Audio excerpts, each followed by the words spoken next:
తిరుపతిలో పెద్ద ఎత్తున వికలాంగులంతా చేరుకుని కలెక్టరేట్ ఎదుట మా పొట్ట కొట్టొద్దు, మా నోరు కొట్టొద్దు అంటూ వారంతా కూడా వినూతన నిరసన చేపడుతున్నటువంటి పరిస్థితి ఇక్కడ కనిపిస్తోంది. ప్రస్తుతం మనం చూస్తూ ఉన్నాం, వికలాంగులుగా ఉన్నటువంటి మాకు వికలాంగత్వం లేదంటూ సర్టిఫికెట్ ఇవ్వడం పట్ల ఈ యొక్క కూటమి ప్రభుత్వ వైఖరిని, తమ యొక్క నిరసన గళాన్ని వారంతా కూడా తమ యొక్క కలెక్టరేట్ల ముందు నిరసన గళం వినిపిస్తున్నారు. అసలు ఏం జరుగుతోంది కూటమి ప్రభుత్వంలో, మీకు ఎందుకు అన్యాయం చేస్తూ ఉంది?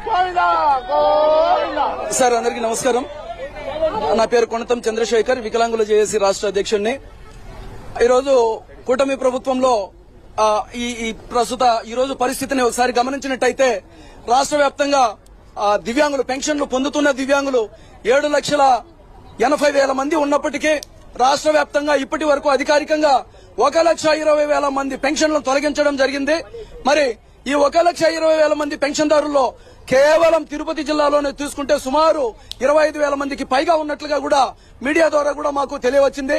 మరి ఈ రోజు ఇక్కడ ప్రత్యక్షంగా చూసినట్లయితే దాదాపు 300 మంది పైనే జిల్లా వ్యాప్తంగా అర్హులైన వికలాంగులు పెన్షన్లు తొలగించడమే కాకుండా గ్రామ వార్డు సచివాలయాల ద్వారా ఏదైతే మీరు వికలాంగులకు అర్హులు కాదో, మీరు వికలాంగులే కాదో, మీ పెన్షన్ తొలగించడం అయిందని చెప్పనేసి సచివాలయాల ద్వారా ఇచ్చినటువంటి నోటీసులను పట్టుకొని ఈ రోజు జిల్లా వ్యాప్తంగా కలెక్టర్ కార్యాలయం వద్దకు వచ్చినటువంటి వికలాంగులు మా కడుపు మంట మీకు తగలదా, మా కడుపు కొడతారా అంటూ ఈ రోజు నోరు లబలబ నోరు కొట్టుకోవడం జరుగుతా ఉంది.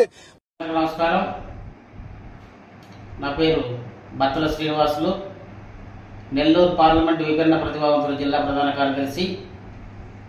చంద్రశేఖర్ అన్న నమస్కారం. ఏపీ వికలాంగుల జేఏసీ నాయక నమస్కారం. ఒకరు పొట్ట కొట్టి ఇంకొకరి పొట్ట నింపే క్యారెక్టర్ కాదన్నా మన ఆంధ్ర రాష్ట్ర ముఖ్యమంత్రి వర్యులు గౌరవనీయులు చంద్రబాబు నాయుడు క్యారెక్టర్ కాదన్నా. ఎవరు వికలాంగులు పొట్ట కొట్టారో ఒకసారి గుర్తుపెట్టుకో. 2019 నుంచి 2024 వరకు అనేక కారణాలు అడ్డుపెట్టి నిజమైన పోలియో వ్యాధితో బాధపడే వికలాంగుల పెన్షన్ తొలగించింది వైఎస్ఆర్ పార్టీ, జగన్మోహన్ రెడ్డి అన్న. ఒకసారి గుర్తుపెట్టుకో. ఆ రోజు ఇలాంటి ధర్నాలు చేయలేదే. అవునన్నా, చేసుంటే ఆ రోజు రాక్షస పాలన కదా, లోపలేసి వంగన పెట్టి కుమ్మేవాళ్ళు. ఈరోజు రామరాజ్య పాలన. మీరు ఆ విధంగా చేస్తున్నా కూడా చంద్రబాబు నాయుడు గారు మీకు రక్షణ కల్పిస్తాడు, అందుకని చేస్తున్నారు.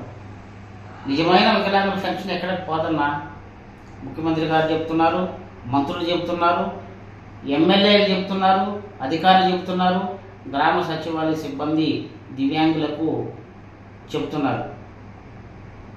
ఒకవేళ మీరు రియరిఫికేషన్కి క్యాంపుకు పోయి ఉండకపోవచ్చు, అందువల్ల నోటీసులు వస్తాయి. ఒకవేళ డాక్టర్ గారు ఏదైనా పొరపాటు వల్ల కూడా ప్రశ్న చేయి దగ్గరుండొచ్చు. మీకు నిజమైన వికలాంగులకు పెన్షన్ ఆడిపోదు అని చెప్పి పదే పదే చెప్తున్నారన్న. సోషల్ మీడియాలలో, న్యూస్లలో చూడటం లేదన్నా, చెవులు వినపడటంలా, కళ్ళు కనపడటంలా. చూడండి ఒకసారి, చూడండి అన్న ఒకసారి. ఈ విధంగా కాళ్ళు చేతులు లేని వాళ్ళని రోడ్ల మీదకి తీసుకొచ్చి మీకు అన్నీ తెలుసు ఎందుకన్నా ఈ విధంగా చేయించడం ఏందన్నా. 7,50,000 పెన్షన్లా, అందులో 1,20,000 పెన్షన్ దొరికించారా? లెక్కలు సరి చూసుకున్నా, లెక్కలు ఒకసారి సరి చూసుకో. పెన్షన్లు ఎక్కడికి పోవు, ఎవరికి అన్యాయం జరగదు. నమస్తే అన్న.